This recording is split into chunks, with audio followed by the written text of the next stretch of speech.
A very green greetings to all the people who are watching this session with us today morning. And we have a very, very special guest with us, Dr. Parveen Dhamija. And Dr. Dhamija has been associated with our organization for quite long. And she has been in link with our managing director for pretty long.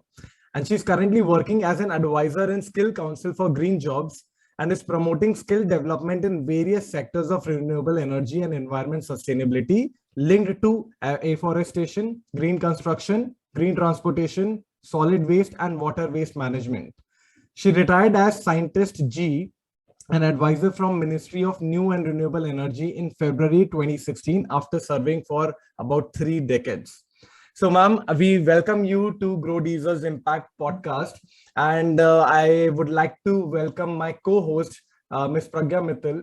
And Pragya has been very kind and has been very supportive to all my initiatives. So, Pragya, if you would like to start by giving your 30-second super introduction. So, we'll start with you. A 30-second super introduction, who Pragya Mittal is. Yeah, thank you, Shrey. First, 10 seconds to thank Shrey to get me into this initiative, and Parveen ma'am, thank you. And I am an graduate, super curious in things, and really driven by the motivation that my first right is to get a green climate, and that's what I'm working towards. Thank you. Okay, now coming to Dr. Dhamija, your 30-second super introduction. I thought you will introduce. Achha, I want to first thank you for giving me this opportunity, and I want to encourage you and also tell you I have been I cannot say I am a climate change scientist by origin, but I gradually developed into my passion for nature, my passion for connecting with nature led me to botany, microbiology, and of course then to renewable energy. So it was not that initially I was connected, but I have been with renewable energy, and there my main connect, I have been trying to connect with women. Women, I also as a woman, I was just one in many, whether it was in my education in this field or it was as an officer, or you can say as a scientist. So I've been seeing that women don't get opportunities. We need to connect to them, we need to reach out to them, and we need to bring them in the mainstream. So that has been my effort, in addition to my efforts to promoting renewable energy, taking it forward, trying to do. And even after my superannuation, I have continued to connect, and I have, taken up projects where we again connect with women and see, and women, especially from the rural areas, they know everything. They are courageous, they are bold, they want something better in life. So that has been and this is my introduction. Plus, I have been doing a lot of writing. I was with the IPCC also as one of the scientists, one of the lead experts in bioenergy. And I tried to, write some books on environmental education. And of course, it goes on. Yeah. So that's my introduction. Thank you very much. Perfect. Once again, thanks for the opportunity. So I'll now quickly introduce about Growdiesel, the 30-second superhero introduction. So at Growdiesel, we are solving 2 big problems: waste elimination and biofuel generation. We convert all the organic waste into compressed biogas, and we convert the plastic waste into green diesel. So this is what we do at Growdiesel. So, ma'am, starting with you, focusing, moving the spotlight back on you, I'm really curious to know one of your crazy stories from your school or college life that you are super proud of. There are many, but I would just recall, you sent me down to memory lane when I read this question.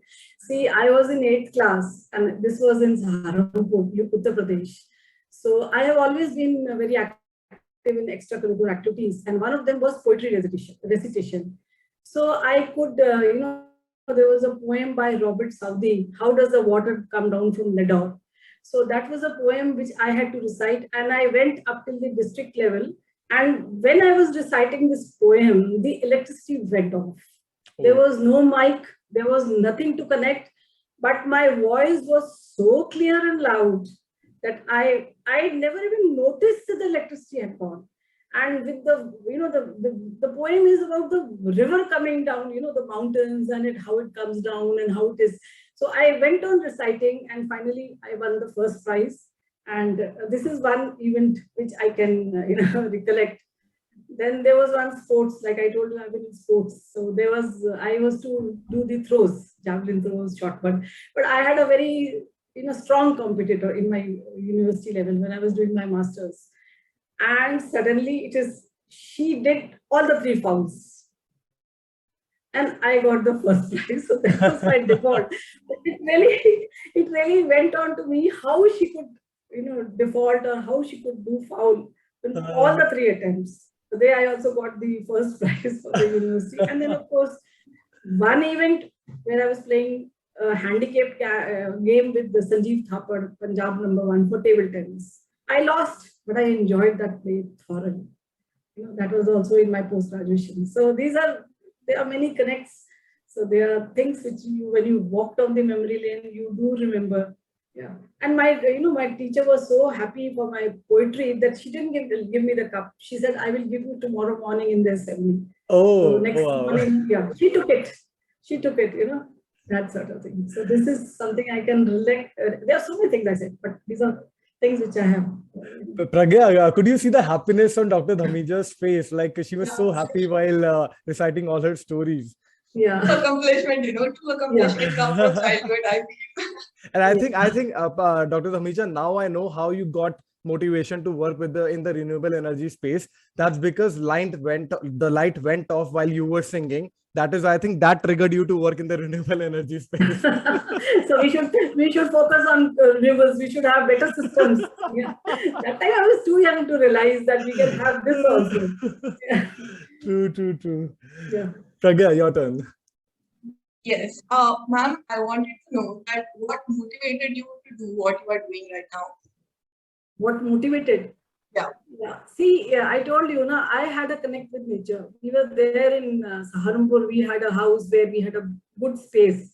So I used to be connected with gardening. I used to do a lot of flowers, a lot of plants and all that. So with that passion, I went into some science. I wanted to do some botanical science, something connected to nature.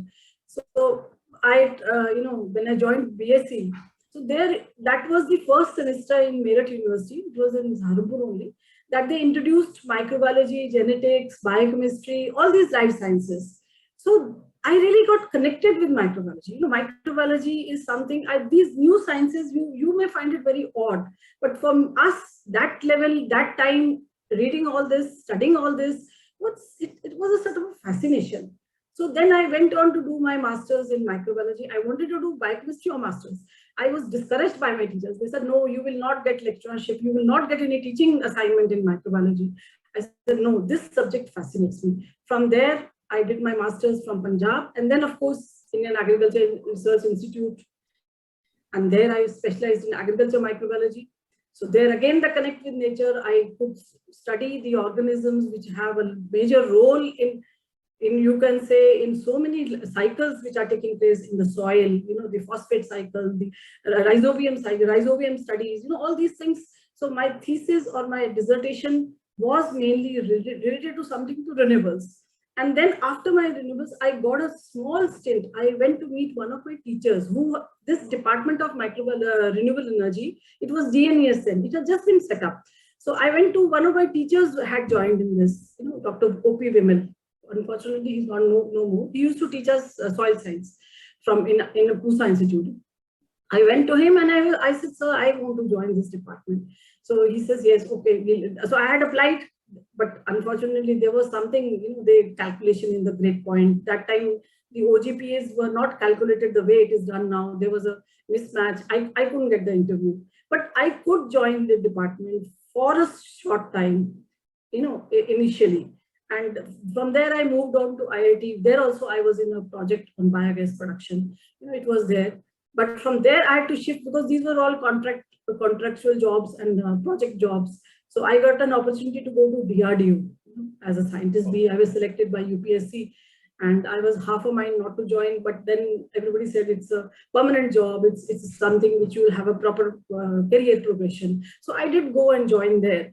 And there also, I was again looking at environmental problems, brackish waters, how it is affecting the immunity of individuals, especially the soldiers posted there. So, but still, in the heart of my heart, I wanted to go back to my department and do renewables. That passion had been ignited, So as soon as I got an opportunity to join, after 3 years, you can't apply for 3 years if you're in a government setup. You can start applying after 3 years. So I immediately applied for this, and I got a position in renewable energy. And I've been taking this forward, and I've never regretted this field, because this is something which is the need of the hour. Which you can make me talk for hours and hours on this transition, this connect. Initially, we were a very small department and a neglected department. Nobody used to give us proper funds. Everybody saying, "Ye kya hoga, wo kya hoga." But then the whole team of MNRE, you can say, we had that grit in us. No, we have to take it forward. I was posted in biomass. In fact, I was taken specially for biogas production. We wanted, because microbiology, my secretary told me, I want you in this field. And I tried to push, I tried to connect. We had coordinated projects, in microbiology. We did it all over the centers. We were trying to, basically the focus initially was on cattle dung-based plants. And later on, we went to urban waste. There was a huge department. There was a huge UNDP project which came up, and that was on waste to energy.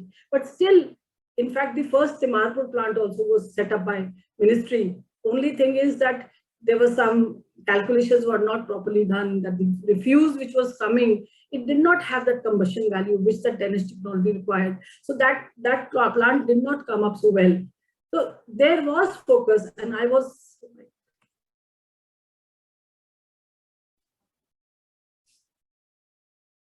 Did she get disconnected? I got it. Yeah, please. Yeah. So we were. So I said that renewable energy is something which motivated me, and and I've never regretted this, that I was in this field. In fact, I wanted to do more and more. I was there in a Delhi government for about 2 years, more than that. I tried to do all the leading projects, the solar policy, rooftop policy for solar, then even the waste, because in Delhi government, state of Delhi, we have only 2 resources, either waste or we have only solar. So this year I tried to connect, and in fact, energy efficiency was something which I was very much interested when I was in Delhi government. Yeah, because you can save a lot of energy. And there are so many good schemes from Bureau of Energy and Efficiency, which are there, and which, if the industry also complies, they can make a difference. So here in skilling, yes, we have a different mandate, but this is the workforce which is there. It is meager. See, in the ministry, every scheme has got a capacity building component, but the capacity building is restricted to local. It's not broad-based. It will be program-wise. Here it is a broad-based. You connect, you have training partners, you have people, but still I feel the industry is yet to come forward. We have to have much more demand. In fact, this connect with the students today should make an effort. We have online programs where we want students to come as interns. In fact, wastewater is one of the critical areas. We have to save water. We have to conserve water. We have to do whatever we can do to see that the planet in which we are living today, it becomes better, at least not worse the way we are. Okay. So, ma'am, are you open to collaborations where an industry partner joins hands with the Skill Council for Green Jobs and jointly can train? Okay, all right. We have more than 100 MOUs. We have so many MOUs. But when it comes to demand aggregation, we want to demand. It's not you see, the e-learning system also has been put in place where we can connect. You have so many entrepreneurship programs. You also can register on that, log in on that, book the course, and then of course, if the demand is generated, you can conduct the course, and we can certify along with you. That system also we have developed, which is not necessary that you be a part of the government scheme only. In the market mode, you also can do it, and so many of our training partners are doing it independently. So the connect with the students, the connection with the students, or you can say wherever we have done courses, in wastewater. I tap, because of my connect in Delhi government, I tap all the wastewater effluent treatment plants, CTPs, and we could do almost 400 people for wastewater treatment. And they were so happy. For the first time, they were sitting in chairs and they were learning what they are doing. They were doing everything, but not knowing what they are. So that connect, that is there. But then we need much more. This is wastewater is one area I've just said to you. There are so many areas. Agro residue management, stubble burning. Every year we say, what have we done for that? We have got training courses. The government is giving subsidy for those the other type of this thing. We want to remove the stubble. We want to connect with the people who are using the stubble. But how to channelize? We want your companies like your organization to come forward to help us channelize. This is the need of the day. Right, true. In fact, I would like to mention two of the highlights from all the stories which ma'am shared. Number one, that how her love for nature made her do something what she's doing right now. So she's working in a space which is directly related to nature and conservation of nature. Secondly, if you notice that she's very passionate about green entrepreneurship. So she talked a lot about that, how a lot needs to be done in the green entrepreneurship space, and how students and youngsters need to be motivated about the opportunities that exist in the green energy sector. So ma'am, moving on, I would like to ask you, what is that one biggest problem that you have solved, and how did you do that? It could be any problem. It could be related. I don't think one problem was so big. I think all problems were big. I'm sure. But if you have to share just one of them, what do you think is that one problem which you solved? One problem was being in the mainstream, being isolated. That was a big challenge for me. Isolated in the sense being one in the department, being, it was difficult to be in the mainstream. You see that what Kiran Bedi had said, she resigned because she could not, because women, when they come, they have to work hard. They have to work more hard. And being one only in the department, it was always thought that I'm being, favored. But that was not so. I had to struggle equally hard. And this taught me that I have to communicate, I have to gel, I have to find my own support system so that I can move forward. There were problems, you are talking of problems, in my professional life, there were problems faced from my seniors, sometimes from my colleagues, in terms of in terms of performance also, they will think that a woman is not able to perform that well. But I was told, that I'm much better. I told you to tell them I'm much better than you people. In fact, you can say when I was selected for the post of director, my secretary called me and told me, we were 14-15 candidates, you were the best. So that sort of a thing, it used to be an encouragement, competing among so many, and that also in your area, in your stream, being alone. Sometimes you feel very lonely. So this has been a big challenge for me. In our ministry, unfortunately, we never had any women scientists, only one or two people who were on deputation and all that for short tenures. So I would always encouraging that we should have many more. And of course, when he's mentioning, I can recall in my Delhi stint when I was there, even settling down there, being accepted by the local department people, that was a big challenge for me. So I made it there. I established myself. I did face difficulties, very trivial things, not getting a proper car, not getting, very small, not getting a proper room. But these are challenges. When you come to a senior post, you feel you have to struggle. You have to go and meet people. You have to tell them, yes, I am there. You can't just ignore me. You can't just put me aside. So those challenges were more than the renewable energy field. In the field, we have so many challenges. And I tell you, I've traveled the whole country. I've traveled all over, and I've traveled the whole world also. I've been even till Iceland. And there also I connected. And when I connected with women, when I connected with the people, the problems are the same. There also, when I had gone to Sweden for a course, the director told me, we also face the same problems of isolation, of being alone, women not in the fray. There are steps taken by all over the world that women should be 30%, women should be 20%. But what's the acceptance? I feel that acceptance has to be there. And younger generation is really, going head on. So that is the spirit you should have. You have to be head on. You have to find, yes, I'm the best. What is there which I can't do? I can do everything. Somebody asked me, why don't you ride a scooter? I said, I can even fly a plane, but my husband doesn't want me to travel. He wants me to travel safely. So yes, you have to be, a balance has to be maintained. That is the spirit which I feel it should be there. So challenges, yes, these are the challenges. These are the problems. Problems specifically, not many. I think, ma'am, you very rightly mentioned. You highlighted about a societal problem, and that how during that time, being the woman and being a working professional, and that too in the government sector. So how you fought that, I think that is pretty commendable. I mean, being a male, I think I could not relate to that, but I could really understand it. Maybe Pragya could add her views on that. I think I'm pretty moved by the whole story. My exit from DRDO was one of the causes. I didn't find the environment conducive. There were, false cases made, this against the women employees. I faced that situation also.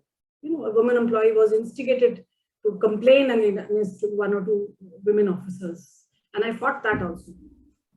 This sort of you feel you are being framed for no fault of yours. If you tell a woman worker to work and they make an issue out of it that I have hit her or she has been hit by one of my colleagues and she was a witness, you see the agony you faced 3 months. It was so much of tension, there was so much of strikes, there was so much of problems, because it is against the divide, women against the men. And see, there in DRDO, you had to do this, that there's a duty called, in the evening also you have to stay back when all the labs are to be closed, because defense is a priority. It is a sensitive sector. So women used to refuse to do that duty. I used to say, I will do the duty, but I want my security. I don't want that the guard who is there in the gate should be drunk. If he's drunk, I will complain, but I will not refrain from doing this duty. So this has been my attitude, but there were instances. It is more on the societal part, that the challenges have come. Professionally, once you equip yourself, once you mentally, you are strong, you are educated, you are trained, then there are no issues. Very true. Very true.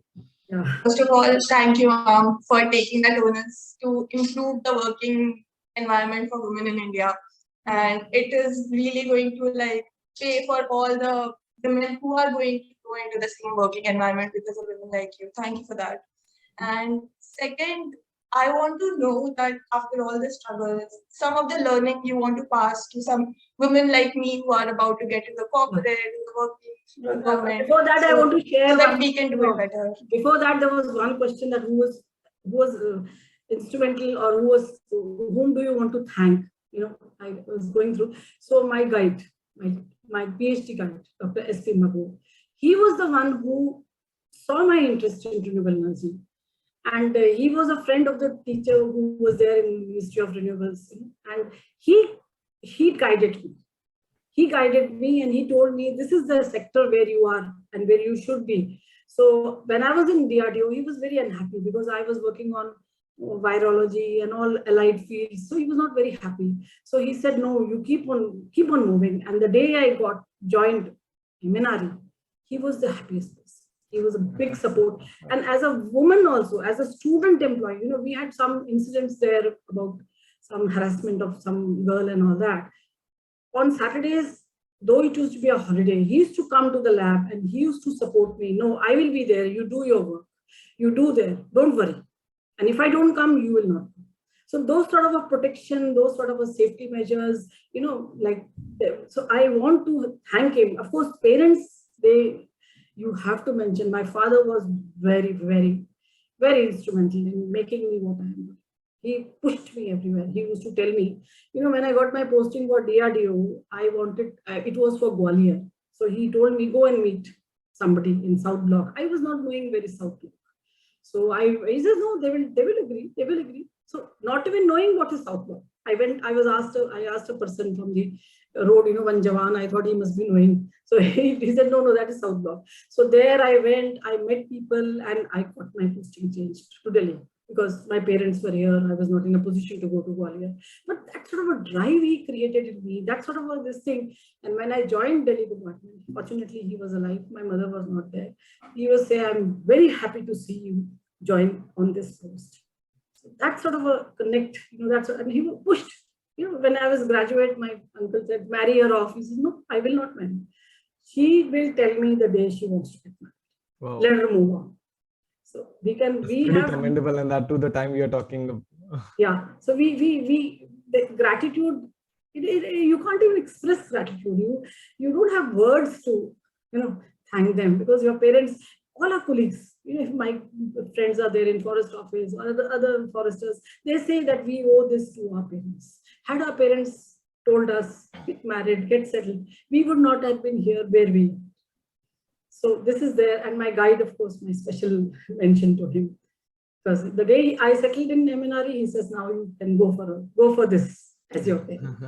Yeah. So I think that story pretty well defined that how important it is to have a mentor in life.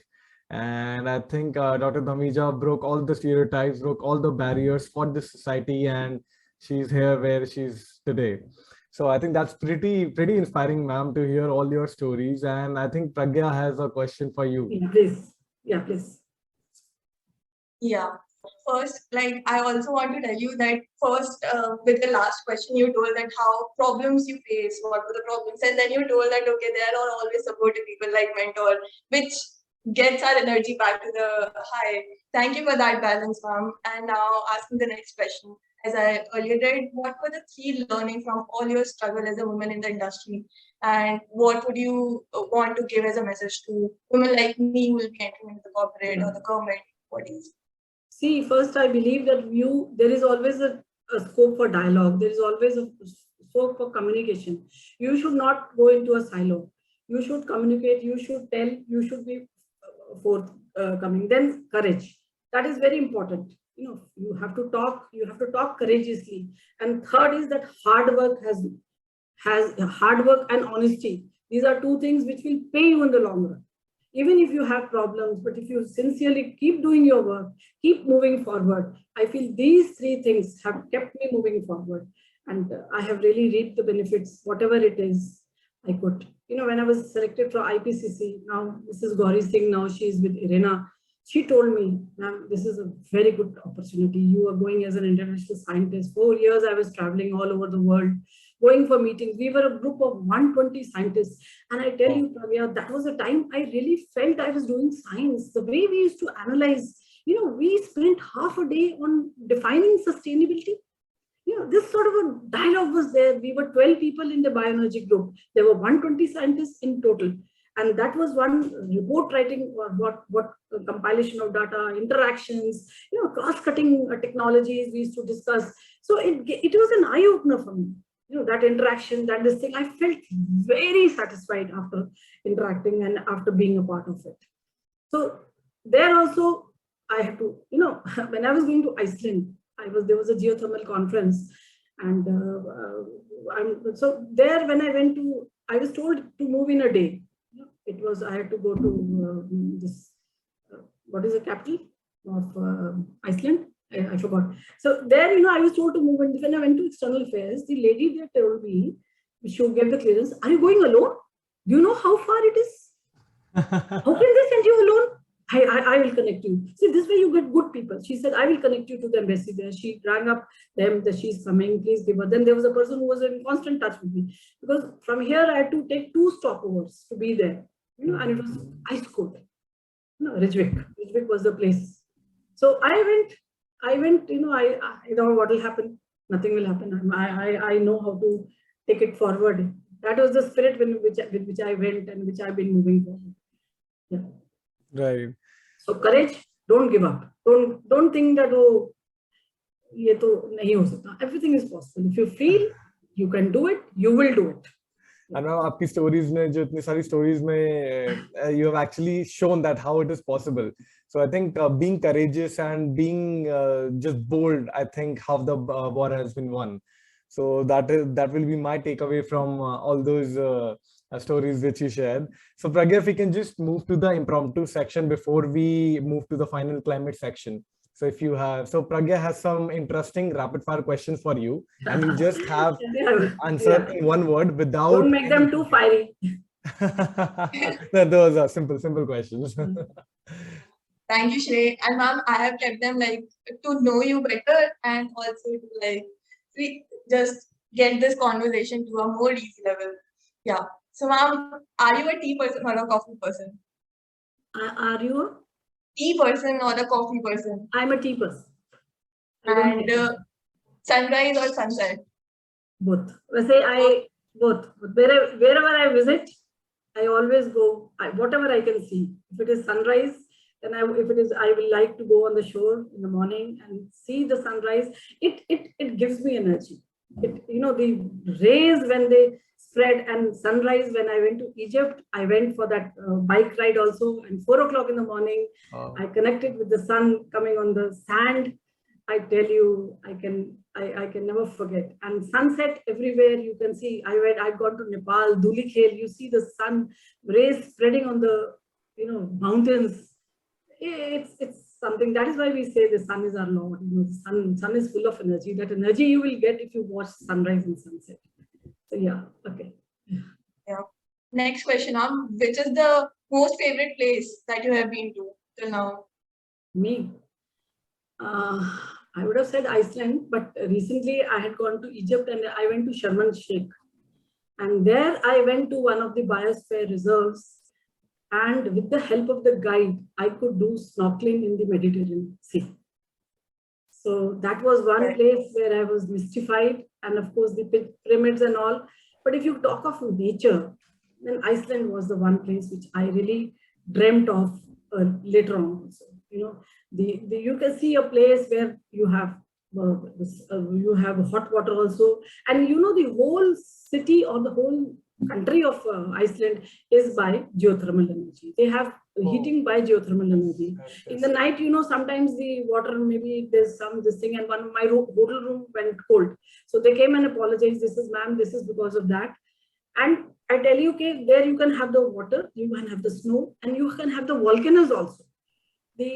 I asked somebody, what should I carry from you? They said, you take the volcano stones from here. They are the ones, they will bring you goodwill, and they will give you good luck in your life. Of course, I cannot forget the spas. I went, the hot water springs which I visited in Iceland. I tell you, you were taking me down to memory lane. Ma'am is living that moment while answering that. I can see it in her eyes. And of course, some experience also with visiting the pyramids in Egypt. That was latest I had gone, and my son took me inside. I was sweating and breathing so hard. But yes, that is also one thing which is there in my memory. I have almost traveled 25-30 countries. They connect IPCC. When I went to Brazil, I could see the grass was different. Green of the grass was different, because maybe it is a temperate. I think so. Is it Brazil is temperate or tropical? It is temperate. So you can see the difference in the color of the flowers. Oh, I can't forget those ones. Yeah. So this is something. Yeah. Thank you for giving us that. I feel one thing. Whenever I go to a new place, I thank God that you have connected me to another beautiful place of Mother Earth. This is my feeling. Wonderful. Yeah. Amazing. I think Pragya's rapid fire, ma'am is getting very motivated to answer all the questions in detail. I think I'm talking more.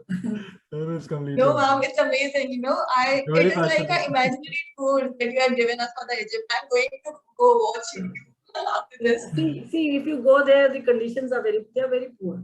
They're very backward. You will feel sad for the people. But these, whatever, they are still living in history. They have not come out of it. In fact, the person who arranged for our adventure for the sunrise, he told, India has gone so far forward and we are still fighting wars. So Egypt it is as a, you can say, historical place, or as a place where you have so many wonders of the world. It is good, and they are living on it only. They are thriving on this only. It is so expensive. We had gone to Luxor. Luxor is also one of the important towns of Egypt. It is on the Nile.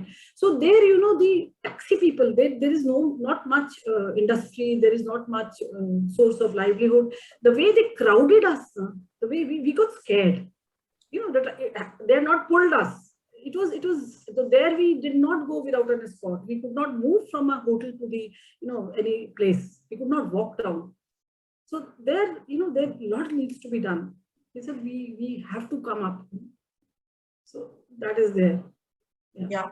Ma'am, my next question to you is, which one is your favorite book? The book that you think everybody should read once. Book? Yes. Yeah, I did read through Elvin Toffler. Of lately, I have not been reading fiction. Earlier, I used to do a lot of fiction, but that was Elvin Toffler's Future Shock. I read once. That was something which was very interesting. But of late, I am connected with Soka Gakkai, this Buddhist practice. Yeah. And there I value the value creation which I read and the guidance which I get from these things. So these are my current, I feel some sort of spirituality and some sort of connect should be there. So as an author, you can say, I had read this Abdul Kalam's latest one book was there. I forgot the name. That book of, huh? I don't know. His autobiography. Wings of Fire. Huh? Wings of Fire.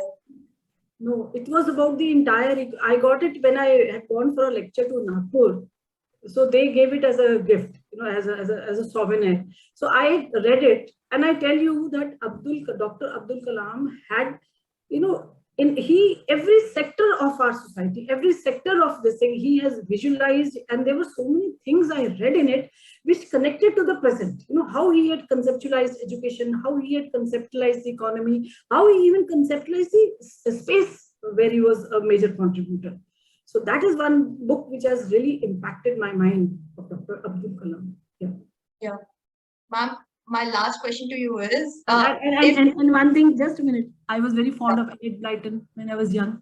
That's amazing. I was very Perry Mason.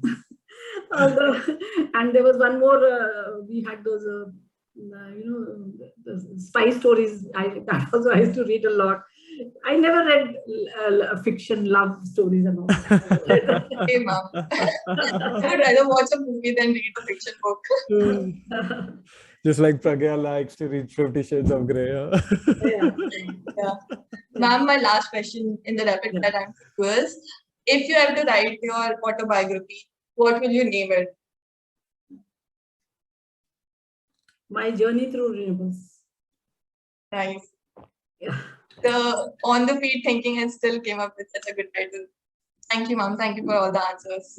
Shrey, do you want to take up? Yeah. So again, it was pretty interesting to see the way you were answering. More than your answers, I was so happy to see that you were so excited to answer all the questions. So I think that enthusiasm that you carry, even a lot of people of our generation do not have that enthusiasm. So I think I can take that some energy from you, and I can imbibe that in myself as well. Yeah. So now we move to the climate section, ma'am. Since the idea of this podcast was to motivate youngsters to take certain actions to fight climate change. So these are few questions, and since you are coming from the government sector, it will be really interesting to know your views on it. So I would like to ask you first, do you think the governments, corporations and institutions around the world doing enough to fight climate change? I don't think so. I don't think so. There's a big divide between the developed and the developing countries. See, the consciousness is there. I have attended so many conferences, I've interacted with the officials and, people from other countries. The drive is there. Even for IPCC also, when we did the report, the drive was there. The scenarios have been worked out, but translating that into action, that has not been done. Even if you see COP26, if you see the NDCs, where is the action? Even the projects, you say we had that framework Kyoto Protocol under which we had that, you do the projects in the developed countries and developing countries, you buy the carbon credits. But what sort of projects? Isolation, this is not going to happen. There has to be some mega plan or a concerted plan that we have to save the climate. We are reading every day. Every day the climate is changing. It is becoming hotter. It is becoming difficult to live. So there has to be some concerted action by all the countries, all the governments, some of the, even in USA, you see, we had gone to California, there, San Diego.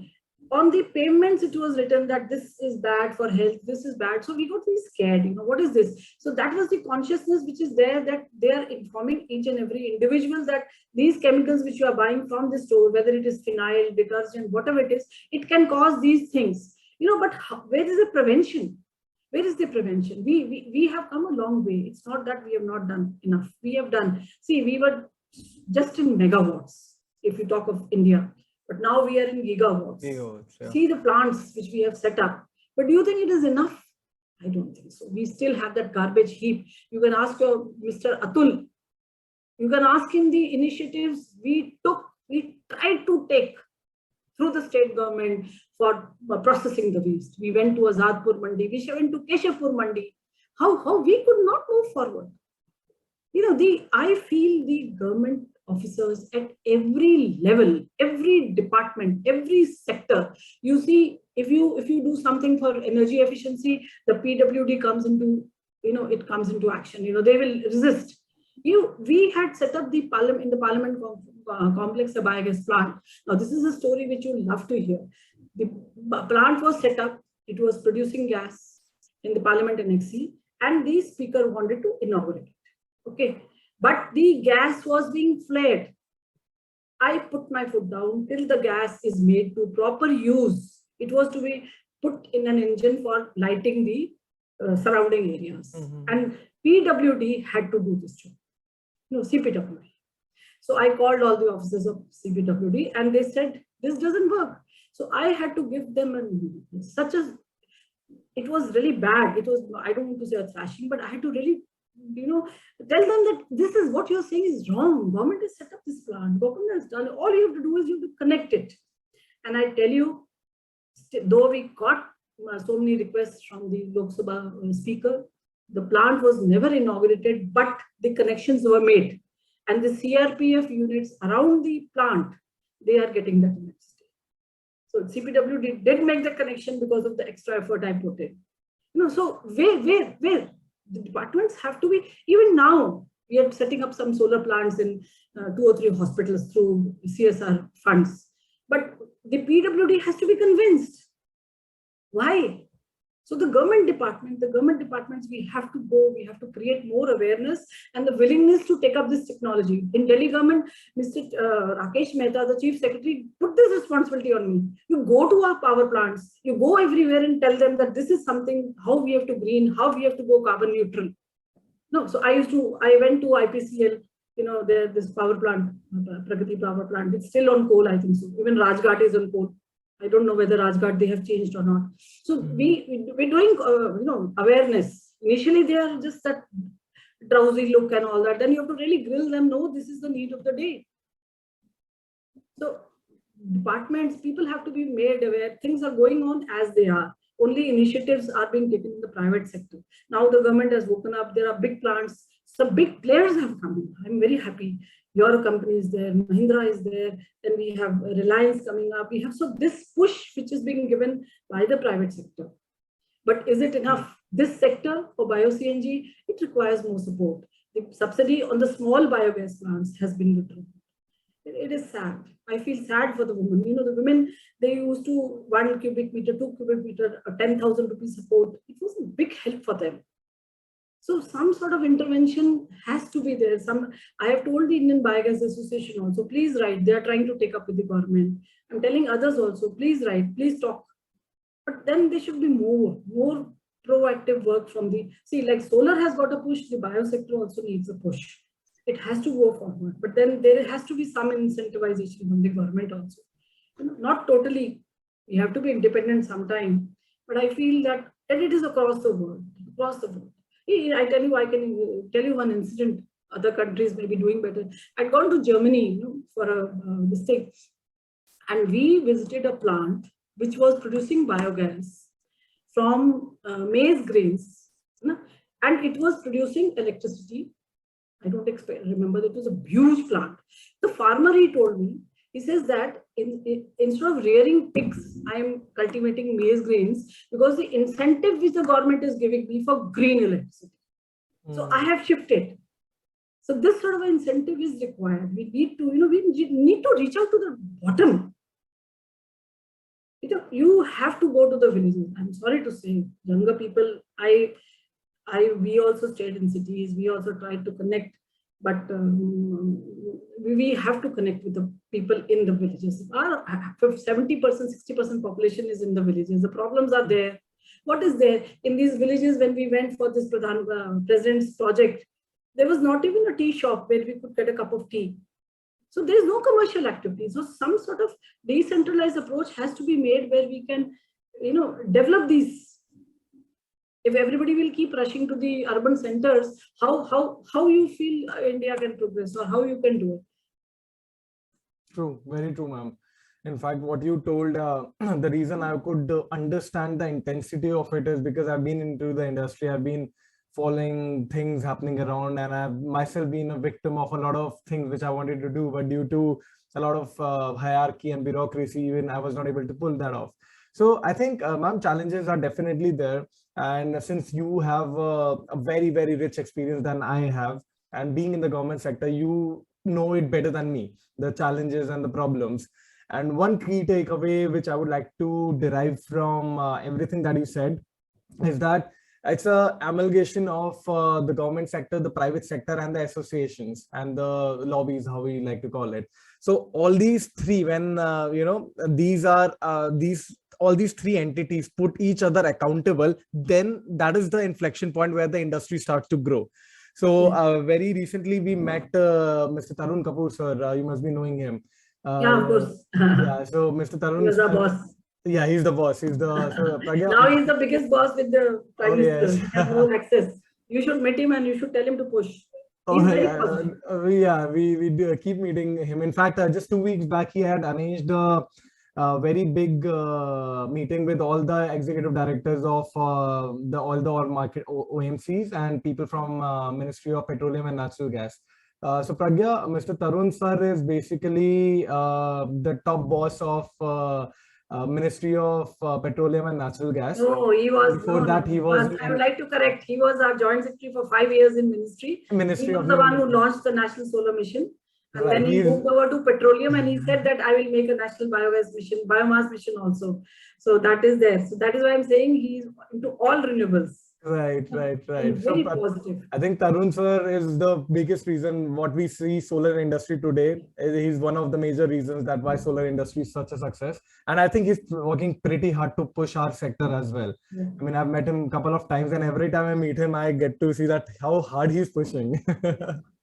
So definitely, ma'am, I think with people like you, with people like him, and a lot of people in the system who are really trying that something should happen.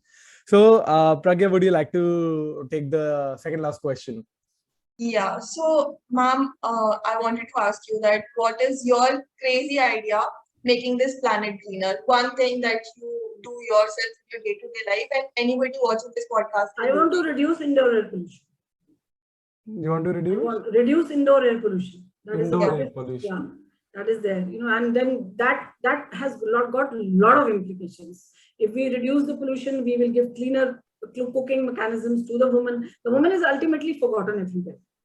So we have to reach out to her. We have to this thing. If I get an opportunity, I would like to. LPG is good, but where it is not accessible, either you make it so accessible to the women that they are able to use it because it is the highest, cleanest fuel in the energy ladder. If you remember Dr. Kirk Smith, he was one of the pioneers in cooking energy.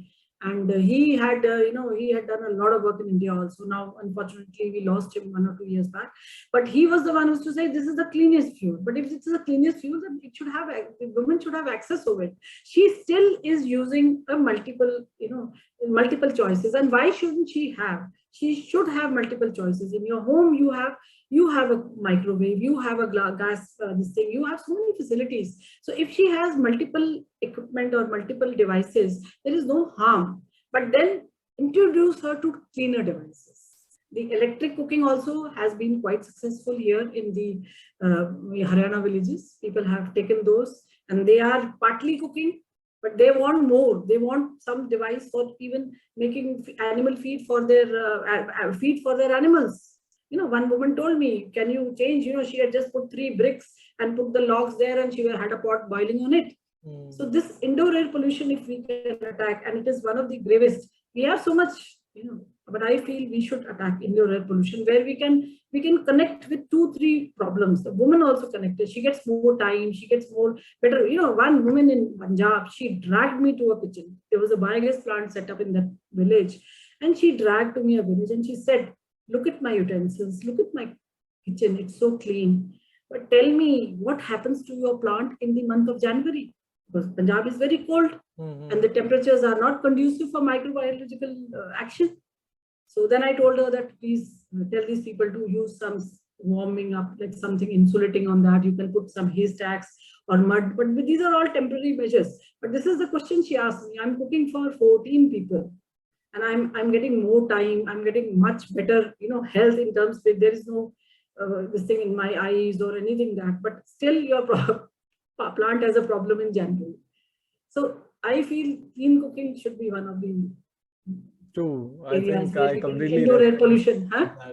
I completely resonate with you, ma'am, and I think you speak so highly of the industry. I think I'm pretty moved by all your answers, by all the passion that you exhibit while answering all the questions. So that we work with passion. Age is not a constraint. There's no second thought about that. So if there's one climate action you pledge to do, and you would urge the viewers to do as well, one climate action, what that climate action will be? If you talk of this student community, they have to create this consciousness. They have to create consciousness about of taking care of your planet. How they do it, whether they plant trees or whether they go around educating people, keep your neighborhood clean, or whatever action they can take. I see in Delhi government, if you can recollect, Sheila Dikshit, she used to always give plants, and every energy function for renewable energy used to be for children. So we have to educate. They should go around. We should first educate them, and then they should educate the elders in this thing, that we have to do this. Otherwise, how will we keep it? This thing. We had a webinar on plastics.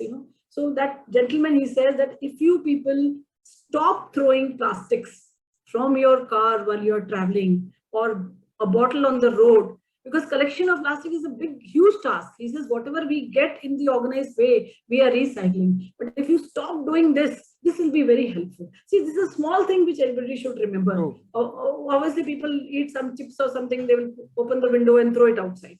So this is something I remembered, this is something. So consciousness, creating consciousness about the climate, it is essential. It is essential. We talk about it, we tell them, and what little steps they can do. Start from your neighborhood. Start from there. Even this segregation of bags is not done. Waste is not done. I'd gone to Sweden. I went for lunch, and I wanted to help that lady in the kitchen. So I said, let me do this. She said, no. I got 4 bags. Please. Food in this, newspaper in this, dry waste in this. So you give it to me, I will do. See, it starts from there. Our Chief Secretary Rakesh Mehta used to say, why Indian government can't do this? Why can't we segregate our waste? If we do it here, the man who collects the waste, he says, ma'am, hum to isko mila dete.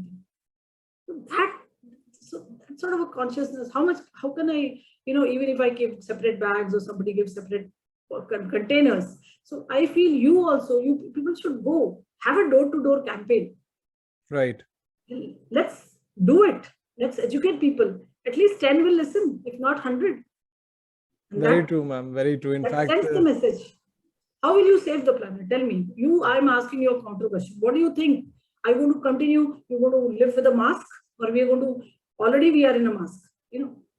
How these pathogens survive? They survive in bad conditions. In adverse conditions, which are adverse for us, or whatever you can say. Being a microbiologist, I feel this. I don't know. We have to save. Instead of going to space, they should first clean the earth. No, we'll definitely, ma'am. Our organization will definitely collaborate. We'll work out some arrangement. And I'm here for all help. Any help you want. Absolutely, ma'am. In fact, anything you want me to go anywhere, I'm there. In fact, Pragya and I are already working on a project in the Noida side. We'll definitely get in touch with you regarding the same. And I think you will absolutely love that idea, how we plan to solve this problem. So, but with this, we conclude this session, and it was a delight to have Dr. Parveen Dhamija with us. And I honestly, ma'am, the passion I saw when you were answering all the questions, it gave me goosebumps. I think that is the kind of energy I want when even I am at your age, and I would really want to have that kind of energy. Pragya, do you have some concluding remarks? Same, like, I'm so thankful that I was part of this interview because, ma'am, you stand for two things, climate and women, and they are the closest to my heart. So thank you so much for this opportunity. Yeah, they are inseparable. And I want to thank you also. Even associating with youngsters, with young people like you, it also gives me energy. If I, it gives me a sense of direction that yes, I can guide these people. I can at least channelize my energy in taking them forward. That is the best contribution I feel I can do. We did what we could do. Whatever opportunities we came, and I have traveled to the smallest village. I used to get up at 7 in the morning and go for a field visit and connect with women. In Coimbatore, I had gone for a site visit. I got late. Those ladies in that village, they waited for 5 hours just to meet me for that clean cook stoves. Another thing, we were giving electricity through biomass. This was a project which we took up, and it was in West Bengal. We got late. It was hot. It was June, and those people waited for 3 hours under the tree just to get that sanction for that plant. See the desperation. We are living in such better conditions. Whenever I used to visit these places, I used to thank God that I've not been born there. How difficult it is reaching out to the main city, or it is where there is not proper transport. How difficult it is. So we have to connect with such people. We have to give them also opportunities that they should come forward. So I think your CSR the way you speak, ma'am, I really want to solve and fix this big problem that the country and in fact the whole world is facing. So I the passion that you carry, I just hope that you are able to pass on that passion to youngsters like us. So we'll definitely be in touch, and we'll definitely work out some arrangement with some Skill Council for Green Jobs and Growdiesel, where we are able to motivate and reach out to these youngsters in an innovative manner. So like me being a millennial myself, I know that how to motivate these people, how we can get connected to these people in their language. So they may not be lectures, but then maybe some kind of different approach. So I think we can definitely work out some kind of arrangement, because I'm very forthcoming when it comes to such initiatives, and Pragya is also very passionate about this. So I think we'll definitely connect for that project. And I really once again thank you for having this podcast with us. With this, we come to an end of this podcast. Thank you so much. Thank you very much for having me on your show. Thank you very much, and all the best to both of you and your organization. Thank you. Thank you, ma'am.